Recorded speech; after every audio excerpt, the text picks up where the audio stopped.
बिस्मिल्लाहिर्रहमानिर्रहीम। Students, week number 12 के जो लेक्चर्स हैं उसके साथ हम लोग अब स्टार्ट करने लगे हैं। वीक नंबर 12 में बच्चों हम लोगों ने ऑर्गेनाइजिंग यानी कि मैनेजमेंट का जो दूसरा फंक्शन है, प्लानिंग के बाद जो दूसरा फंक्शन आता है ऑर्गेनाइजिंग, उसको हम लोगों ने इसमें डिस्कस करना है। ठीक है, हम लोगों ने लास्ट क्लास में स्टार्ट कर दिया हुआ था ऑर्गेनाइजिंग, और उसके दो पॉइंट्स हम लोगों ने डिस्कस किए थे। एक था वर्क स्पेशलाइजेशन और दूसरा था डिपार्टमेंटलाइजेशन। अब हम लोग इस वीक से तीसरा, चौथा, पांचवा और छठा, ये जो 6 फंक्शंस हैं हमारी ऑर्गेनाइजिंग के चैप्टर में, इन 6 पॉइंट्स को हम लोगों ने डिस्कस करना है। 2 पॉइंट्स हम लोग पिछले वीक में पढ़ चुके हैं, 3, 4, 5 और 6, यानी कि ये जो 4 पॉइंट्स हैं ये हम लोग अब पढ़ेंगे। उसके साथ हम लोग मैकेनिस्टिक और ऑर्गेनिक जो ऑर्गेनाइजेशंस के स्ट्रक्चर्स होते हैं उसको भी हम लोग थोड़ा बहुत उसका भी व्यू ले लेंगे। ठीक है जी। तो वीक नंबर 12 का जो लेक्चर नंबर 23 एंड 24 है, इसमें हम लोग ये जो पॉइंट्स मैंने अभी आपको बताए हैं ये हम लोग इसमें डिस्कस करेंगे। ठीक है जी। अब हम लोग स्टार्ट करते हैं बच्चों। सबसे पहले हम लोग पढ़ेंगे chain of command. Chain of command, जैसे कि हम लोग पहले भी पढ़ चुके हैं चेन ऑफ कमांड को शुरू के पहले चैप्टर में, कि हम लोग एक चेन बनाते हैं कमांड की। ठीक है, ये हमारी एक चेन है। तो बच्चों चेन ऑफ कमांड हमें क्या बताती है? चेन ऑफ कमांड हमें बच्चों ये बताती है कि कौन ऐसा बॉस होगा, कौन ऐसा बंदा होगा जो सबसे टॉप पे होगा, किसने किसको ऑर्डर करने हैं, कौन बंदा किसके साथ जुड़ा हुआ है। ठीक है, इसी तरीके से नीचे से हम देखते हैं कि इसको अगर प्रॉब्लम होगी तो ये किससे डिस्कस करेगा, इसने अगर काम कंप्लीट कर लिया है तो वो किस बंदे को रिपोर्ट करेगा। ठीक है, तो इस हवाले से ये सारी की सारी एक चेन सी बन जाती है ऑर्गेनाइजिंग में। जैसे कि हम लोगों ने पिछले क्लासेस में डिपार्टमेंटलाइजेशन में पढ़ा है ना, हम लोगों ने हायरार्की बनाई है इस तरह की। ये जो हायरार्कीज बच्चों बनती है ना, ये बेसिकली एक्सप्लेन करती होती है हमारा चेन ऑफ कमांड क्या है। ठीक हो गया। चेन ऑफ कमांड बेसिकली क्या चीज़ होती है? एक अथॉरिटी होती है, एक लाइन ऑफ अथॉरिटी होती है। लाइन अथॉरिटी और स्टाफ अथॉरिटी भी हम आगे जाके पढ़ेंगे। एक लाइन अथॉरिटी होती है जो ऊपर से लेकर नीचे तक जो है वो फैली होती है। ठीक है, यहाँ पे अगर आप इसकी एक्सप्लेनेशन देखते हैं, the chain of command is the line of authority extending from upper organization level to lower organization level. Upper level से लेके लोअर लेवल पे। ठीक है, ये आपका टॉप लेवल, मिडिल लेवल और ये नीचे लो लेवल, ऊपर से लेके नीचे तक फैली हुई है। ठीक है, एक चेन सी फैली हुई है। और इसमें क्या होता है, इसमें ऑर्डर्स दिए जाते हैं। और हमें पहले भी बताया हुआ है कि टॉप लेवल से नीचे लेवल की तरफ जो है वो हमारी जो कम्युनिकेशन होती है वो क्या होती है, ऊपर वाले डायरेक्शंस देते हैं, ऑर्डर्स देते हैं, उसके बाद इन्फॉर्मेशन देते हैं, नीचे वाले रिपोर्ट्स देते हैं, रिक्वेस्ट करते होते हैं। ठीक है, अपवर्ड एंड डाउनवर्ड कम्युनिकेशन, ये हम लोग कम्युनिकेशन का भी एक चैप्टर आगे जाके पढ़ेंगे। अच्छा, तो अब यहाँ पे क्या होता है, which clarifies who reports to whom, किसने किसको रिपोर्ट करनी है। जैसे मैंने अभी आपको बता दिया, managers need to consider it when organizing work because it helps employees with questions such as who do I report to, मैंने किसको रिपोर्ट करनी है। ये बंदा सोच रहा होगा, ये सबसे नीचे वाला जो बंदा है ये सोच रहा है मैंने किसको रिपोर्ट करनी है। तो चेन ऑफ कमांड हमें बताती है कि जनाब आपके इमीडिएट सुपरवाइजर ये हैं मिस्टर ABC, आपने इनको रिपोर्ट करनी है। ठीक है, who do I go to if I have a problem, अगर मुझे कोई मसला होगा तो मैं किसके पास जाऊँगा, जनाब वाला ये मेरे इमीडिएट बॉस है, मैंने इनके पास जाना है। तो ये एक स्ट्रक्चर बच्चों बनता है, बिल्कुल वैसा ही स्ट्रक्चर होता है जैसे हम लोगों ने पीछे डिपार्टमेंटलाइजेशन में पढ़ी है, लेकिन अब कॉन्सेप्ट थोड़ा सा बदल रहा है। वो ये है कि ये चेन ऑफ कमांड आ गई है। ठीक है बच्चों, अब जब हम चेन ऑफ कमांड की बात करते हैं ना कि जनाबे वाला चेन ऑफ कमांड है, तो फिर हम लोगों को एक चीज़ और समझनी पड़ेगी। वो ये है कि ऊपर वाला बंदा जो है ये ऑर्डर देगा, ये इसको ऑर्डर देगा। ठीक है, ये इसको ऑर्डर देगा, ये इसको ऑर्डर देगा, ये इन ऑर्डर्स पे अमल भी तो करे। ठीक है, तो सबसे ज़्यादा इंपॉर्टेंट चीज़ ये है कि हम लोग एक चीज़ को एक्सेप्ट भी करें। 3-4 पॉइंट्स हैं जो हम लोग समझेंगे चेन ऑफ कमांड में, कि चेन ऑफ कमांड अगर सक्सेसफुल होगी तो वो आखिर क्यों होगी। ठीक है जी, सबसे पहले नंबर पे हम देखेंगे अथॉरिटी। ये जो टॉप लेवल पे बॉस होगा ना, मिसाल के तौर पे हम लोगों ने भी पढ़ा कि अगर इसको कोई प्रॉब्लम होगा तो ये इसको आके बताएगा। ठीक है, ठीक है, अगर इसको कोई प्रॉब्लम हो रहा है तो वो इसको आके बता रहा है। तो इसका मतलब क्या हुआ कि हमें ये भी तो पता होना चाहिए इस बंदे के पास अथॉरिटी भी तो हो कि वो इसके प्रॉब्लम्स को सॉल्व कर सके, इसके मसाइल को हल कर सके। ठीक हो गया। और हमें हमेशा, मैंने आपको पहले भी बताया हुआ है और मैं बार बार बताता हूँ अपने स्टूडेंट्स को, कि जब कभी भी हम किसी बंदे को कोई रिस्पॉन्सिबिलिटी देते हैं बच्चों, तो रिस्पॉन्सिबिलिटी के साथ बराबर ही एक चीज़ और होती है जो हम लोग उनको देते हैं, वो होती है अथॉरिटी। ठीक है। अगर हम ये कहते हैं कि हमारी कामयाबी की रिस्पॉन्सिबिलिटी तुम्हारी होगी, तो कामयाब होने के लिए उसको हमें अथॉरिटी भी देनी है कि तुम्हारी अथॉरिटी है, तुम चाहे जैसे मर्जी हम इन राइट्स को इस्तेमाल कर सको। ठीक हो गया। जब हम ये कहते हैं कि अगर भाईजान आपको प्रॉब्लम होगा तो आपने अपने इमीडिएट बॉस को बताना है, तो इस इमीडिएट बॉस के पास अथॉरिटी भी होनी चाहिए ताकि वो इसके प्रॉब्लम्स को सॉल्व कर सके और इसके मसाइल को हल कर सके। ठीक है जी। हम आगे चलेंगे। अथॉरिटी आपको समझ आ गई। तो अथॉरिटी के बाद अगला जो पॉइंट हम लोगों ने डिस्कस करना है वो है acceptance theory of the authority. ठीक है जी। ये बहुत इंपॉर्टेंट टॉपिक है बच्चों, एक्सेप्टेंस थियरी ऑफ अथॉरिटी।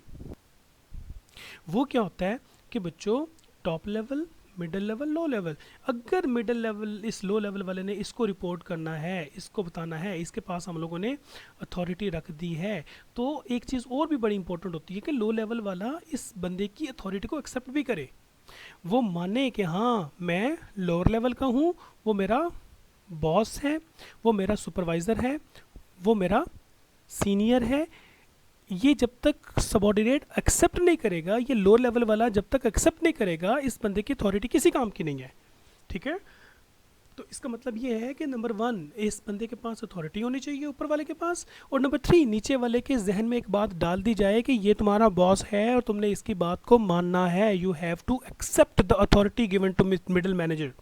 समझ आ गई बात। Says that authority comes from willingness of subordinate. ये जो सबॉर्डिनेट होते हैं, ये जो नीचे वाले लेवल वाले होते हैं बच्चों, ये विलिंगली और खुश होके राजी होके अपनी रजामंदी के साथ इस बंदे के ऑर्डर्स के ऊपर अमल करे और अपने प्रॉब्लम्स के लिए इसके पास जाए। ठीक है। ये एक्सेप्ट करे कि हाँ ये बंदा जो मेरा बॉस है, ये मेरे से ज़्यादा इसके पास अथॉरिटी है।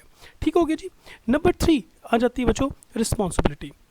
ठीक है जी। ये रिस्पॉन्सिबिलिटी जैसे भी थोड़ी देर पहले हम लोगों ने डिस्कस किया था कि जैसे अथॉरिटी हम किसी को देते हैं तो ज़ाहिर है उसके साथ साथ हम लोग रिस्पॉन्सिबिलिटी भी दे दिया करते हैं। ठीक है जी। और रिस्पॉन्सिबिलिटी क्या चीज़ होती है बेटा? रिस्पॉन्सिबिलिटी हम लोग कहते हैं ड्यूटी को, रिस्पॉन्सिबिलिटी हम लोग कहते हैं ऑब्लिगेशन को। ठीक है। समथिंग जो कि हम लोग किसी बंदे को कोई असाइन कर दिया करते हैं कोई ड्यूटी। ठीक है। When managers use their authority to assign work to employees, those employees take on an obligation to perform those assigned duties। ठीक है। जब हम किसी को टास्क देते हैं तो वो फिर उनकी रिस्पॉन्सिबिलिटी बन जाती है। दिस ऑब्लिगेशन और expectation to perform is known as responsibility. ठीक हो गया। अब अगर बॉस कहेगा कि तुमने ये काम करना है तो ये बॉस की रिस्पॉन्सिबिलिटी होगी, उसकी ड्यूटी और उसकी ऑब्लिगेशन है कि वो आपसे काम कंप्लीट करवाए। ठीक है जी। तो ये 3 चीज़ें सबसे ज़्यादा इंपॉर्टेंट हैं जो हम लोगों ने पढ़ी हैं किस पस मंज़र में, चेन ऑफ कमांड के हवाले से। जब हम चेन बनाते हैं तो चेन में हम ये भी देखते हैं कि ये ऊपर वाले जो लोग होंगे इनको अथॉरिटी देंगे कि नीचे वालों की प्रॉब्लम सॉल्व कर सकें, इनको ऑर्डर दे सकें। फिर नीचे वालों के माइंड में ये डालेंगे कि जनाबे वाला ये आपके बॉस है तो आपने एक्सेप्ट करना है। तीसरे नंबर पर इनको रिस्पॉन्सिबल भी ठहराएंगे। जब आप अथॉरिटी दे रहे हैं तो रिस्पॉन्सिबिलिटी भी दे रहे हैं, रिस्पॉन्सिबिलिटी दे रहे हैं तो अथॉरिटी भी दे रहे हैं, दोनों चीज़ें इकट्ठी आएंगी। ठीक है जी। अब ये तीसरा पॉइंट था बच्चों जो हम लोगों ने डिस्कस किया, ये तीसरा पॉइंट। ठीक है जी। Chain of command. अब अगला जो पॉइंट है बच्चों वो है स्पैन ऑफ कंट्रोल। ये स्पैन ऑफ कंट्रोल बहुत ही ज़्यादा एक इंपॉर्टेंट टॉपिक है। What is span of control? बल्कि पहले हम लोग लाइन अथॉरिटी और स्टॉप अथॉरिटी पढ़ लेते हैं, स्पैन ऑफ कंट्रोल बाद में पढ़ते हैं। अच्छा जी। लाइन अथॉरिटी और स्टॉप अथॉरिटी बच्चों एक बड़ी इंपॉर्टेंट चीज़ है जो आप लोगों ने समझनी है। लाइन अथॉरिटी क्या चीज़ होती है? एक स्ट्रक्चर ऑर्गेनाइजेशन में हम लोगों को भी मालूम है होता है जो शुरू में हम लोगों ने पढ़ा था, जो इस तरह का स्ट्रक्चर होता है, और एक स्ट्रक्चर होता है इस तरह का। ये स्ट्रक्चर मैं बार बार आपको बताऊंगा। इसको हम लोग कहते हैं टॉल स्ट्रक्चर, इसको हम लोग कहते हैं वर्टिकल स्ट्रक्चर, इस वाले स्ट्रक्चर को हम लोग कहते हैं हॉरिजॉन्टल स्ट्रक्चर, या इसको हम लोग फ्लैट स्ट्रक्चर कहते होते हैं। ठीक हो गया। इसमें क्या होता है बच्चों? बॉस जो है वो डिसीजन ले लेता है और नीचे वालों को इन्फॉर्म करता है।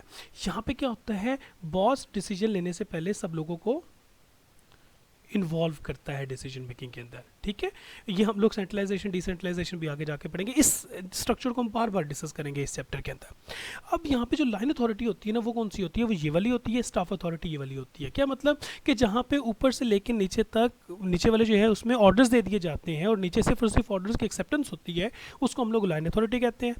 ठीक हो गया। और दूसरे नंबर पे जो चीज़ आती है वो आती है स्टाफ अथॉरिटी। स्टाफ अथॉरिटी का मतलब क्या होता है, जहाँ पे आप उस तरीके से बॉस के तरीके से ऑर्डर्स नहीं दे रहे होते, बल्कि आप रिक्वेस्ट कर रहे होते हो और दूसरे तरीके इस्तेमाल करते हो किसी बंदे से काम करवाने के। ठीक है, ये हम लोग थोड़ा थोड़ा समझते हैं, थोड़ा थोड़ा एग्जाम्पल के साथ समझने की कोशिश करते हैं बच्चों। सबसे पहले जो है वो हम लोग क्या पढ़ेंगे, लाइन अथॉरिटी। लाइन अथॉरिटी किसको कहते हैं, लाइन अथॉरिटी कहते हैं, line authority flaws down the chain of command. Line authority क्या होती है, वो ऊपर से फ्लॉज डाउन, वो नीचे आती है एक चेन ऑफ कमांड में। For example, line authority gives a production supervisor the right to direct an employee to operate a particular machine. ठीक हो गया, आपने एक बंदे को राइट दे दिया कि आपकी अपनी मर्जी है, आप जैसे मर्जी इस मशीन को ऑपरेट करें। किसको राइट दे दिया आपने, एक सुपरवाइजर को। अब सुपरवाइजर के अंडर जितने लोग भी होंगे उनको वो ऑर्डर देगा। ठीक है, and it gives the vice president to finance, vice president of finance the right to request a certain report from the department head.